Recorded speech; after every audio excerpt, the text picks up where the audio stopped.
আসসালামু আলাইকুম। Hello guys, আখি রান্নাঘরে আপনাদের সবাইকে জানাচ্ছি স্বাগতম। আজকে আপনাদের জন্য নিয়ে এলাম একটি নতুন রেসিপি। আজকে আমরা রান্না করব মাছের ডিম। মাছের ডিম রান্নার জন্য প্রথমে আমরা একটি কড়াইয়ে কিছুটা তেল গরম করে নিয়ে তার মধ্যে পরিমাণ মতো পেঁয়াজ কুচি দিয়ে দিলাম।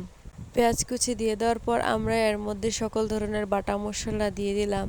বাটা মশলা দিয়ে দেওয়ার পর আমরা এখানে পরিমাণ মতো লবণ, মরিচ এবং হলুদ দিয়ে কিছুক্ষণ পেঁয়াজগুলো ভালো করে ভেজে নেব। পেঁয়াজগুলো কিছুক্ষণ ভালোভাবে ভাজা হয়ে গেলে এখন আমরা এর মধ্যে কিছুটা সর্ষে দিয়ে দেব। সর্ষে দিয়ে দেওয়ার পর আমরা কিছুক্ষণ সবগুলো ভালো করে ভেজে নেব।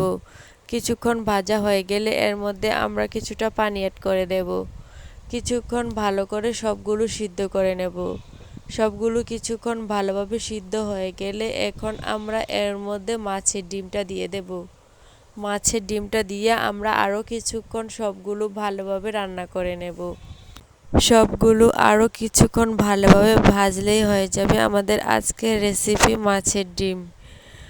আমাদের রেসিপিটি ভালো লাগলে আমাদের পাশে থাকবেন, যাতে আমাদের নতুন নতুন ভিডিও আপলোড দেওয়ার সাথে সাথে আপনারা পেতে পারেন। আজকে এতটুকুই, আবার দেখা হবে নতুন কোনো ভিডিওর সাথে। আসসালামু আলাইকুম।